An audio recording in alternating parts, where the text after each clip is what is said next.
Planning a road trip through the Scottish Highlands requires balancing endless possibilities against a finite number of daylight hours. Make too many uncalibrated stops, and the initial excitement rapidly degrades into overwhelming itinerary fatigue. A common trap for international travelers is the expectation gap. Many pull off the main road expecting a pristine, fully furnished historical drama experience, only to find an unroofed, bare-walled ruin requiring significant imagination. Balvenie Castle, located in Dufftown, serves as a test case for navigating this mismatch between marketing expectations and ground reality. On a 1 or 2 week trip, time is your most restricted currency. Choosing which specific historical site to pull over for is a critical logistical calculation. Selecting a site that does not match your travel archetype means you sacrifice 2 to 3 hours of a high-value travel half-day you cannot get back. The core dilemma you face in northeast Scotland is determining whether a ruined structure with a 500-year architectural timeline warrants a significant detour from your primary route. This Scottish castle decision tree maps a structured model for evaluating heritage sites. If your party requires audio tours, multimedia exhibits, and a cafe, those requirements filter you out of the ruin category, leading to a dead end here. Our objective is to strip away the romanticized marketing language. We will analyze exactly what physical stonework remains at Balvenie and calculate the precise amount of time required to see it. Assessing a site like this requires removing emotion. You have to rigorously evaluate the logistical inputs, your time and money, against the actual experiential outputs the site provides. We have to bypass the historical hype and examine the ground truth of Balvenie's architecture, looking specifically at its surviving physical footprint. The earliest phase of the castle presents the physical reality of a 13th century Comyn family fortress. The emphasis here is entirely on the raw scale and weight of defensive stonework. The specific inputs from the Comyn era include a curtain wall standing 10 meters high and over 2 meters thick, surrounded by a massive flat-bottomed defensive ditch. The trade-off is clear. While the military scale of the outer wall is highly impressive, the interior lacks furnished rooms or complete ceilings. Grasping the true might of this fortress requires active imagination. Fast forward to the 16th century, and the site transforms. The Stuart family, specifically Elizabeth Gordon, built the Renaissance-style Athol lodging right into the medieval walls. These Renaissance outputs provide a sophisticated upgrade. The ruins here reveal direct access to vaulted ground-floor chambers, surviving latrine chutes, and separate upper-floor apartments for the Earl and Countess. You will also find a double iron yett. This is a unique 2-part wrought iron gate positioned behind the main wooden doors, engineered specifically to withstand a battering ram.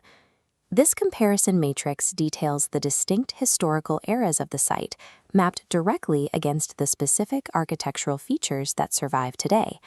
You can contrast the brutalist, defensive origins of the Comyn curtain wall against the elegant, large-windowed mansion upgrades implemented by the Stuarts. The courtyard preserves a physical record of how a brutal 13th century military outpost evolved into a 16th century residence. Shifting to the practical friction of a visit, entry costs roughly £6. Alternatively, it is free if you hold an Explorer Pass. The Explorer Pass is a ticket granting prepaid access to over 70 historic sites managed by the state. The trade-off for this affordable price point is the absence of premium tourist amenities. There are no on-site cafes, interactive displays, or guided tours. You must also navigate specific logistical hurdles. Historic Environment Scotland, the public body that manages the site, operates on a seasonal schedule, and parts of the castle frequently feature scaffolding for masonry maintenance. There is a critical operational trap here. The site closes entirely for lunch between 12:30 p.m. and 1:30 p.m. Arriving uncalibrated during this window guarantees a locked gate and a disrupted schedule. This scorecard evaluates the hard logistics and current site conditions of Balvenie Castle, weighing the costs against the operational constraints. Navigating these constraints correctly works to your advantage. Surviving the friction of limited hours and potential scaffolding leads to an uncrowded exploration experience. Because of its size, Balvenie is not a standalone full-day destination. It functions best as a modular 90-minute activity that must be deliberately stacked with other local sites. The town of Dufftown acts as the geographic anchor for this itinerary. For the Speyside traveler, this area is the global epicenter of single malt whiskey production. This optimization flowchart outlines the ideal one-day Dufftown modular schedule, starting with Balvenie Castle, moving next door to the Glenfiddich distillery, and finishing at Auchindoun Castle. Treating the site as a modular stop allows you to maintain a tight schedule while moving between the Glenfiddich tours and your next destination. It is time for a reality check. Marketing materials often highlight that Mary Queen of Scots stayed here in 1562, but appreciating her visit requires the mental effort to project royal tapestries onto bare, weather-beaten walls. This quadrant chart provides our evaluation frame, identifying exactly which traveler archetype will secure a positive return on investment. The premium sightseer needs intact furniture, a roof to stay dry, and curated exhibits. If this is your profile, explicitly avoid this site. The architecture purist will find value here, using the masonry to study how Scottish fortifications evolved from 13th century defenses to 16th century residences.